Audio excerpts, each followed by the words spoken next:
मनुष्य का भाग्य कब लिखा जाता है? गरुड़ पुराण। मनुष्य का भाग्य कब लिखा जाता है? मित्रों, हम सभी के मन में कभी न कभी ये सवाल जरूर आए हैं कि मनुष्य का भाग्य किस समय लिखा जाता है। हम सभी अक्सर कई लोगों को ये कहते या फिर सुनते आ रहे हैं, किस्मत का लिखा कोई नहीं मिटा सकता है, यानी कि जो किस्मत में लिखा है वो करके ही रहेगा। लेकिन हम ये नहीं सोचते कि हमारे भाग्य में क्या लिखा है। अगर भाग्य पहले से तय हो जाता है तो क्या कर्म से भाग्य बदला जा सकता है? वीडियो में आगे बढ़ने से पहले हमारे YouTube चैनल जीवन ज्ञान संगम को लाइक सब्सक्राइब करें और कमेंट में जय श्री राम लिख दे। आपका कल्याण ही कल्याण होगा।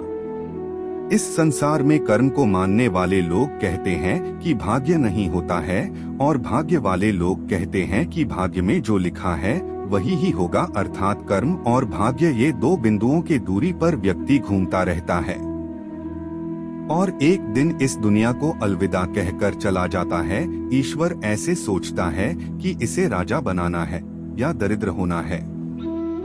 जाहिर सी बात है कि वो हमारा कर्म है। इंसान के कर्मों से उसका भाग्य का ही तय होता है।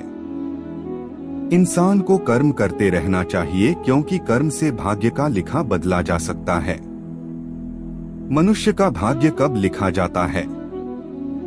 जो भी व्यक्ति इस धरती पर जन्म लेता है उसका भविष्य पहले से ही लिखा जाता है। मनुष्य का जन्म कब होगा, कहाँ होगा और उसके जीवन में क्या क्या समस्या आएंगे। कहते हैं ये विधि का विधान है और इसे छाकर भी नहीं बदला जा सकता है, लेकिन ऐसे नहीं है, क्योंकि त्रेता युग और द्वापर युग में कई ऐसे लोग थे जो राक्षस कुल के होते हुए अपने कर्मों से मोक्ष को प्राप्त किया थे।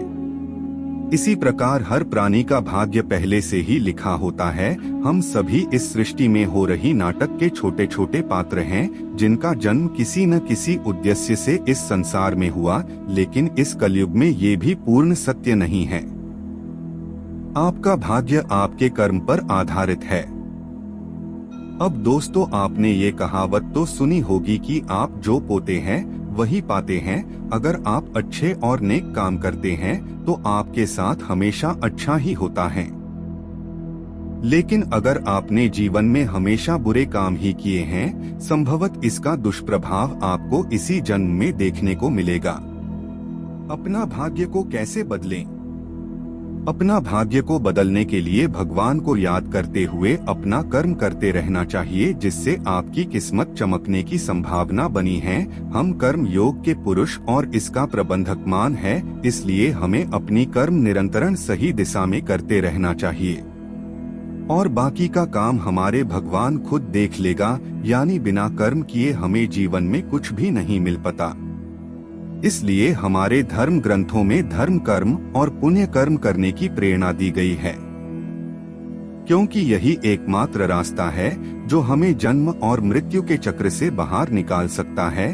अनाथ बुरे कर्म करने वाले लोगों को भगवान के चरणों में कभी भी जगह नहीं मिलती है। इस संसार में जितना भी कुछ है और हम इसे पाना चाहते हैं तो प्राप्त कर सकते हैं, लेकिन जो कर्महीन अर्थात प्रयास नहीं करते उन्हें जिंदगी में कभी भी कुछ हासिल नहीं कर सकते हैं। आज के लिए बस इतना ही। मिलते हैं न्यू वीडियो पर। जय हिंद, जय भारत।